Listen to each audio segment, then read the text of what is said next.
Hey everybody, it's B Diz the Rockstar, part of SuperObvious. In this video, we're talking about a bunch of new features in GTA 6. Let's go. This is a disaster! Got the drugs? You don't want me to come with a gun in your face? Please stop! Give up the money. Ryder, not this again. Want me to fuck you up, man? Oh, Can a low come up in your crib? Man, fuck you. fucking life at risk! A lot of the new stuff I'm going to be talking about is more detail and features on how the AI will work with the cops and NPCs. So in 6, when you're committing robberies to places like the waffle spot from the leaked video, it's pretty much like how 5 was during the bank heist finale. During the heist, you were in a team of 4, where 2 members did the actual stealing of all the money and the other 2 members did crowd control. So in 6, with Jason and Lucia, one member does the stealing of the money and the other member has to do crowd control. Meaning, you have to constantly keep an eye on all the NPCs, like pointing guns at them, verbally threatening them, or even shooting near them, showing them that you mean business and you will hurt them if they're trying to do anything stupid.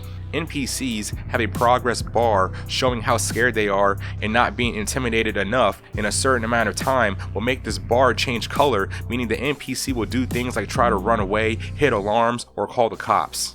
When NPCs communicate to the cops, they can give partial or full descriptions of your appearance and getaway vehicle, depending on how sloppy you were with controlling the NPCs during your criminal activity. Money that you get from robberies or heists need to be cleared with money laundering. The money will be yours, but not without a fee for the people making the money quote unquote clean.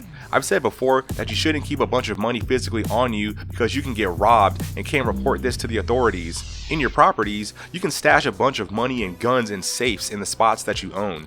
You can search the trunk of cars to find guns, clothes, money, or other valuables. Stealing luxury cars will be more difficult than average cars. NPCs report crimes when they see it, so you need to be careful because you searching someone's trunk can lead to cops being on the way, which again, the cops are going to be a way bigger problem than ever before. This includes, if you're able to escape your wanted level, the cops can still be after you if they know your description or car, which is freaking crazy. I talked about cop traps in a previous video, with them setting up checkpoints for DUIs outside of clubs. Going even further, they have cop traps near a lot of the go-to spots, such as food trucks, storage units, bingo halls, and even spots that are important for you to recover or drop your wanted level, such as alleyways, hotels, and body shops. You can see cops searching suspicious people, also pulling people over, questioning them, and see anything from a ticket being issued to a verbal argument, a cop performing a DUI test, maybe a cop using excessive force, or a person driving away trying to escape from the cops in a police chase that you can see firsthand, and it could even be on the news. Jason seems to have an ability to be able to see valuables in the area he is scoping out or robbing.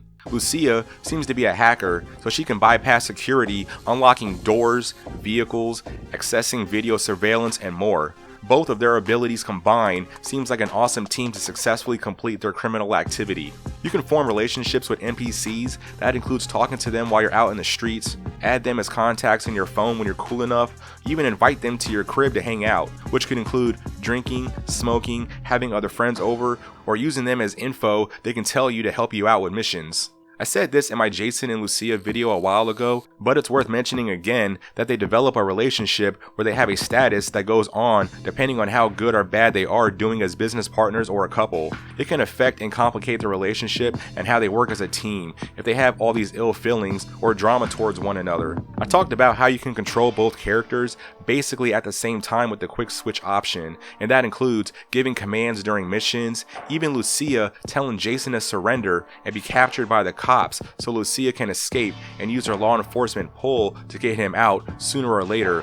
While Jason is locked up, you won't be able to play as him, but a cool feature would be if you switch to Jason while he's locked up, you will be able to see what he is up to in jail, such as working out, sleeping, talking, and forming connections with other inmates, or getting into fights and violence, showing the reality of someone who is locked up. There could be people that Jason is locked up with, and other inmates know that he has been with Lucia, which was or is a cop, and she is the one that busted a lot of the people locking them up and want payback and take that out on Jason. So even though Jason could hold his own in jail, the numbers are against him and Lucia needs to get him out sooner than later. Also, as far as the story, you will have to have Jason free to do certain important missions in the game, so Jason can't be spending long periods of time in jail. I think they should have this kind of story detail features in the game. Honestly, this whole Bonnie and Clyde thing is what I'm most excited about in the game overall. Because it's GTA, we already know about how crazy, violent, and chaotic this game is going to be, but adding this kind of possible love relationship development back and forth that builds in the story will make the game awesome on a whole other level. Fans will be more emotionally invested, maybe being split on whose side they are really on, whether it's Jason or Lucia, depending on what happens. Making those big decisions that can change how the game progresses or ends in just the whole gaming experience and the story alone, that could be the best story in a GTA game ever. I honestly feel that what we know, or is rumored already, this is already going to happen. This is my 13th video on the new features you need to know in GTA 6 series, and at this point, I've explained 600 or more new features that may or may not be in the game depending on how Rockstar finalizes the launch, but there is still lots of time before we know more details. More GTA videos will be on the way with new features, news, and rumors of what could be in the game. But yeah, that's the video. Let me know in the comments what features you're most excited about in GTA 6. Are there any features I didn't talk about that you would like to see? Like and share the video, subscribe, tell other GTA fans to support the channel, and I'll see you guys in the next one. Totally for sure.